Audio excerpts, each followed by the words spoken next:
What's up guys, I'm BTC. Riot's new game, Valorant, has been officially announced. We did get a bunch of new gameplay footage that I showed in my previous video, and also we got information about every hero and all the abilities that they have. Now, unfortunately, I don't have access to the game, so I can't just go into a training room and show you firsthand, and also the gameplay footage that we have, while it does show a couple of the abilities, doesn't show them all. But we do know what every hero has and all their abilities and how they work, and that's what we're going to go over today. First thing to know is that every hero has 4 abilities. They have a main ability, also referred to as the signature, which is available every single round. You don't have to buy it, it's just there, you always have access to it. The number of uses and the cooldown varies by hero, depending on how strong each ability is. Some might have it a little more frequently than others. Now, the next thing is the ultimate ability. This must be earned from kills or objectives, so planting the spike, defusing the spike, those sorts of things.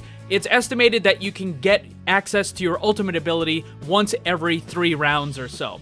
And then you also have 2 buyable abilities. They have limited uses and charges, but they do carry over between rounds. So if you don't use it all, then you do get to use it in the next one. It's just like a lot of the other equipment and gear you have. You use it until you get rid of it, then you have to buy it again.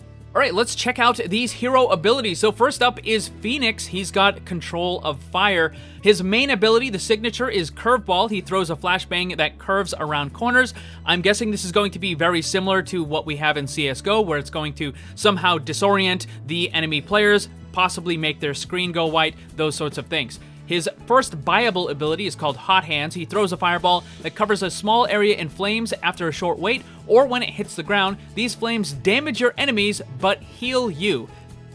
His second buyable ability is Blaze. He summons a wall of fire that blocks vision and hurts anyone passing through it. The wall can also be bent when casting, so kind of similar to what we saw with Viper, where she throws out that big line of green smoke. This is going to be made of fire instead, and he has a little bit more control about where it goes.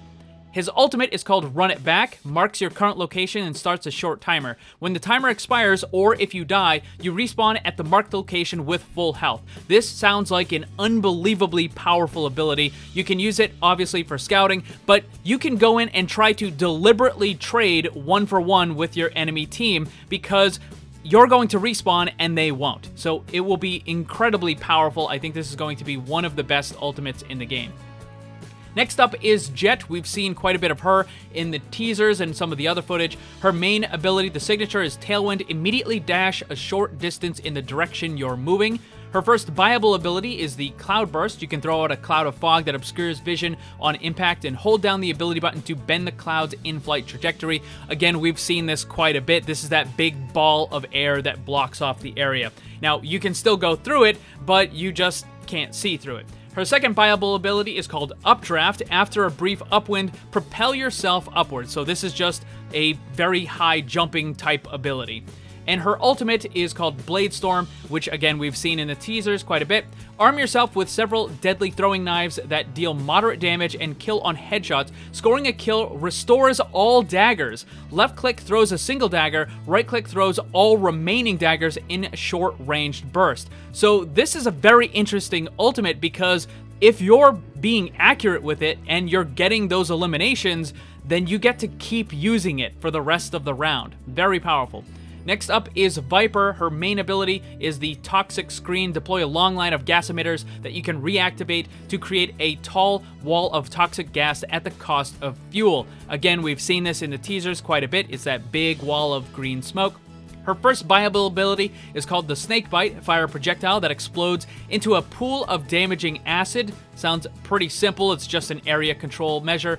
And then the second one is Poison Cloud. Throw a gas emitter that you can reactivate to create a poisonous smoke cloud at the cost of fuel. The emitter can be picked up and thrown again after a short cooldown. Now, this should be mentioned, Viper does have an extra resource that the other characters don't seem to have, which is this fuel gauge. As it goes on, when it runs out, you don't have that ability anymore. But if you can somehow recharge it, then you're able to reactivate these abilities. Her ultimate is called Viper's Pit, and it emits a massive toxic cloud in a large area that lasts as long as Viper stays inside the cloud. enemies inside the cloud are highlighted to Viper. So this is an incredibly powerful area control measure, particularly if it's used on some of those spike sites where they have to plant it. If you use this there, then you're essentially going to be able to control that entire area, and you're going to force them either to try to deal with the toxic, or they're going to have to go to another spike point. Next up is Sylvan. He has quite a few similarities with Hanzo from Overwatch. His main ability is the Recon Bolt. It fires a bolt that deploys a sonar emitter. The sonar ping tags nearby enemies, causing them to be revealed, and it can be destroyed. So again, just like the Sonic Arrow from Hanzo, you're able to see those enemies through the wall. In Valorant, this is going to be very powerful because you can use it and then see where the defenders are on that spike site, and also just when you're going around corners. Very, very strong ability. Next up is the Shock Bolt. Fires an explosive bolt that emits a damaging pulse of static energy upon impact. This seems like a very simple, just damaging attack. Next is his Owl Drone. You deploy a drone that can fire a dart that will reveal enemies who are hit. Now, the benefit of this is that you don't have to worry about taking damage because you just control the drone, you fly it around, and then you can hit the enemies, you tag them, and then you, when you are taking control of your normal character, you can then go and you know where they are behind the walls, and it just gives you a pretty big advantage. His ultimate is called Hunter's Fury. This is going to be very much like Hanzo's Dragons, by the way. You fire up to 3 deadly energy blasts that spear across the entire map. So it goes through walls, goes through all that stuff, and each hit enemy takes heavy damage and is marked. So just like the dragons, they take a lot of damage, but they also grant vision as well. So a little bit extra on this one. Next character is called Cypher. His main ability is the Spy Cam. You can place a remote camera. After placing, reactivate to view the video feed. Left click while in the camera to fire a tracking dart, and it recharges when picked up or killed. So this character also has some very good vision stuff, and this is probably a little bit better for a defensive side because you're kind of waiting for the attackers to move in, whereas Sova is a little bit more based on the attacking side. His next ability is called the Trapwire. You place a stealth tripwire between 2 walls, triggering enemies are restrained and revealed for a short amount of time. If the trap is not destroyed, it activates to daze the trapped victim, and it can be picked up. So again, defensive strategies with this character. His next is the Cyber Cage. Toss out a remote activation trap. Reactivate to create a cage that slows enemies who pass through it. Look at the trap and press the use to detonate or hold activate to detonate all. So again, more defensive stuff. Next up is his ultimate ability, Neural Theft. This is interesting. You extract information from the corpse of an enemy, revealing the location of all their living allies. Now, I haven't seen this in game, but there is actually artist work on this, and you can see that Cypher is throwing his hat onto the enemy who's on the ground, and then something is like coming out from the hat. I don't know if it's robotic stuff, I don't know if it's tentacles or what it is, but it's basically controlling the body of your fallen enemy, and then it gives the information to Cypher. So kind of creepy, but it should also be pretty effective.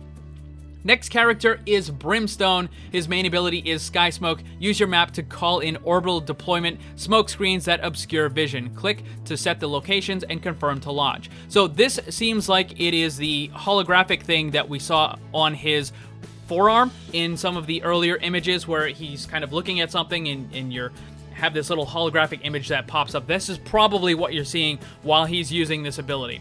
Next is Incendiary. Launch an incendiary grenade that deploys a damaging field of fire. This is just kind of a simple area damage effect. Although, unlike the other character of Phoenix, it doesn't heal Brimstone, it only does damage.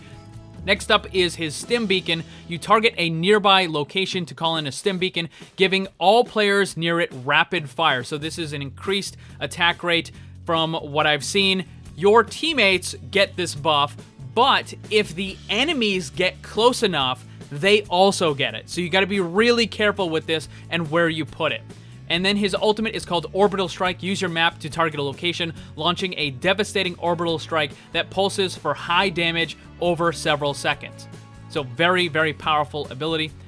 Next hero is Sage. Her main ability is the Healing Orb. Heal an ally or yourself to full health over a few seconds. When I first saw Sage's abilities get leaked, I was questioning how good the Healing Orb would be if you had to buy it every single round you wanted to use it, but because this is her signature ability, you automatically get it, and I think that this is going to be a lot more useful than I initially thought. Next is her buyable abilities, the Slow Orb. You cast out an orb that breaks into a slowing field upon impact with the ground. All caught in the field are slowed, grounded, and make noise when moving, so a very good defensive ability. And then you also have the Barrier Orb, which we've seen a bunch of times in the teasers. Conjure a large solid wall, right-click to rotate the wall before casting. These can be attacked and destroyed. Next is her ultimate, which is Resurrection. Target a friendly corpse after a short delay, revive them with full health. Again, very powerful ability.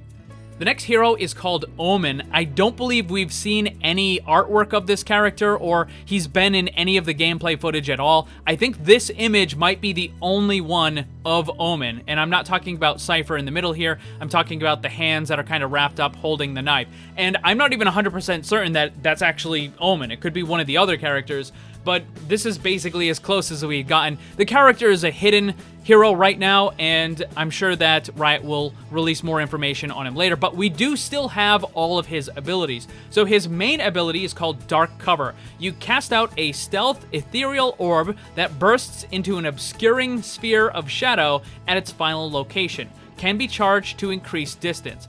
So this kind of looks a little bit like what Jett does with the orb of air that she throws out, but instead of just kind of blocking off the vision of a small area, this kind of looks like it more prevents people from seeing out of an area, right? Like it just makes a big dome kind of thing or a big ball that they can't see out of. Again, I haven't seen this actually work in the game. We're just going off of the description here, which is not exactly the greatest. It's a little bit vague, but you know, it is what it is for right now. His next ability is the buyable. It's called Paranoia. Send out an ethereal shadow in a straight line, nearsighting anyone it touches. So my guess with this is that when you throw this out, that anybody that gets hit with it is not going to be able to see any further than maybe 10 or 15 meters in front of them. Maybe the entire area becomes black after that, or perhaps they just can't see any of the players that are outside that area. Again, we don't know until we see it kind of demonstrated in-game. His next ability is called Shadow Walk. After a delay, dematerialize and teleport a short distance. So this is a very high mobility type stuff, and he's going to be able to basically bypass a lot of the choke points in this game, where you come up and you expect that maybe some of the defenders are holding behind this doorway or behind this hallway. You can use this and then just appear behind them or appear next to them. It might be a very powerful ability. Next is his ultimate. It's called From the Shadows. Select anywhere on the map to teleport and reform. When arriving, appear as a shade that will go back to your original location if killed. Once the teleport is complete, become incorporeal for a short time. This is a very powerful ability from what it sounds like. You can basically pick anywhere you want to go, and you just go there. And it looks like even if you get attacked right as soon as you appear, then it's not going to matter because it's just going to send you right back to where you were before. So I don't know how much invulnerability you have after the teleport is, after you fully, appear. Are you completely invincible? I mean, it says that you're incorporeal, but are they still able to see you? Are they able to damage you? I don't think that they're going to be able to damage you in any way, with normal weapons for sure, but even though the character is incorporeal, maybe you can still take damage from other stuff like fire or some of the gas type stuff. Who knows? But this is a very powerful ability where you basically can go anywhere you want. So there you go, guys. Those are all the abilities that are currently available in the game. As soon as some kind of a beta drops, I'll be able to go into the game and a training room and actually demonstrate all of them. But for now, at least we know what every character can do. So which character is your favorite? Which character are you most likely to play? Let me know down below. Thanks for watching, and if you'd like to see more, make sure you subscribe and hit that bell to get notified. You can get some cool gear, join my Discord server, or follow me on social media with the links down in the description below. Special thanks to my Patreon supporters, and remember, always blame the controller because it's never your fault.